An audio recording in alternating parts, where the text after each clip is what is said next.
I come to 𝗕𝗥𝗜𝗧𝗔𝗜𝗡.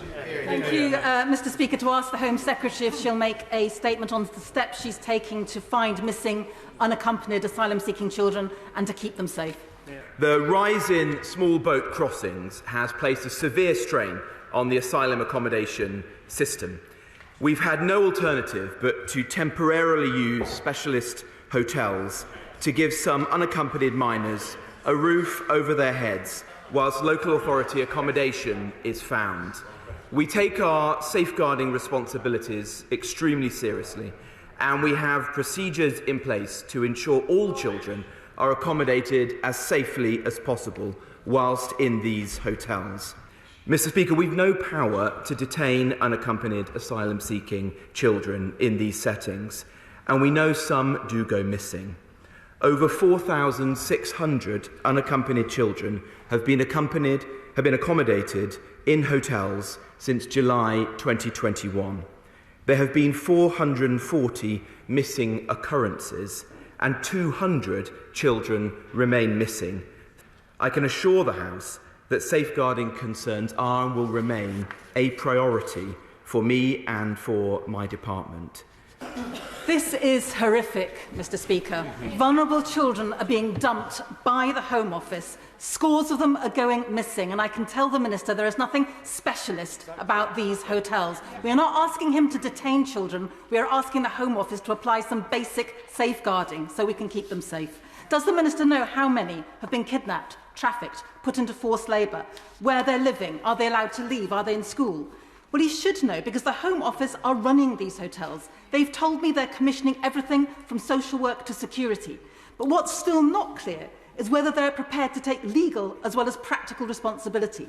Meanwhile, these children are in legal limbo. I was told before Christmas that government lawyers were deliberating over their ultimate legal responsibility.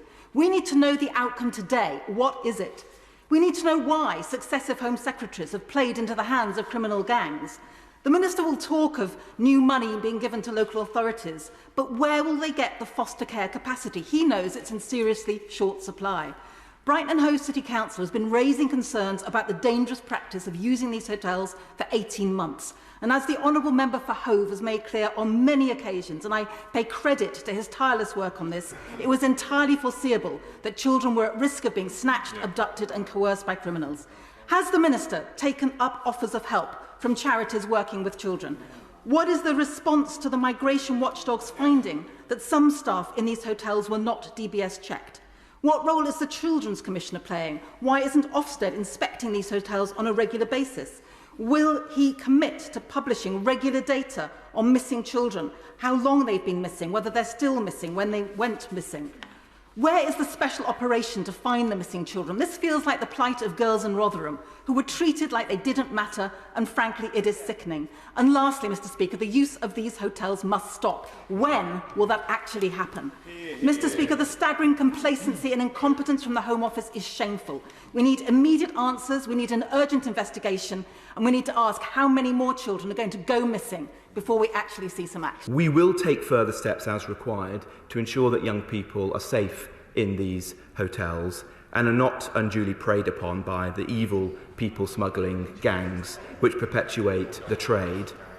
The key task ahead of us, other than of course deterring people from making this dangerous crossing in the first place, is to ensure that these young people are swiftly moved out of the hotels, as she rightly says, and into more appropriate settings in local authorities. Dame Sarah Thornton had a long career as a police officer before becoming the UK's Independent Anti-Slavery Commissioner from 2019 to 2022. She's also now Professor of Practice in Modern Slavery Policy in the Rights Lab at the University of Nottingham. Morning, Dame Sarah. Good morning, Michelle. What do you think has happened to these 200 young people? Well, we know that organised crime groups will target vulnerable children, and these unaccompanied asylum-seeking children are vulnerable, they're separated from their families, they might well have been traumatised, and they're at great risk of exploitation and trafficking. It's clear that they're housed in certain hotels, and they appear to be targeted by the criminals, by the traffickers, by the organised crime groups. And as you say, I think, is it 440 have gone missing, of whom 200 remain missing. And my real fear is that the boys will be locked into cannabis farms, they might be working in county line drugs distribution, and the girls may be forced into sex work. They are at real risk. What is the answer? Because they were housed in hotels because of the pressure on accommodation for asylum seekers. But even if they were housed by elsewhere, there isn't a power to detain, is there? No, there isn't. I mean, the use of hotels, which was an emergency arrangement, needs to stop. And it does appear that the government has been ignoring the warnings and the situation has got worse. If you look back across last year, the Home Affairs Committee published a report in the summer and said this must end, the housing of children in hotels. The Independent Chief Inspector of Borders and Immigration said what was a crisis response had become a core response and needed to end. And the children's charity 𝗃𝗏𝗃𝗏 reported last summer when there were 45 cases of children going missing. Now there are 440. So the practice of housing children in these Home Office hotels needs to stop, and sufficient money needs to be given to the local authorities to provide the care in line with the law. Because in fact, vulnerable children are required to be looked after by the local authorities, to be protected and safeguarded by local authorities, not by central government. But they could easily be targeted anywhere, couldn't they, as they were staying, if they were with a foster family or if they were in some kind of children's facility. Again, you can't detain them. If a gang knows where they are and start to target them and entice them away, that can easily happen in another setting. I wouldn't say it could easily happen. The risk is so much smaller. You've got a lot of children in certain hotels. People know where they are. The traffickers know where they are. If they were living in supported foster homes, it would be so much harder for them to be preyed on in the way it's happening at the moment. This week, I was honoured to hear from 𝗕𝗏𝗬𝗟𝗏𝗡, a Holocaust survivor who came to this country by herself at the age of 8 because her parents believed that the UK was a safe haven for vulnerable children.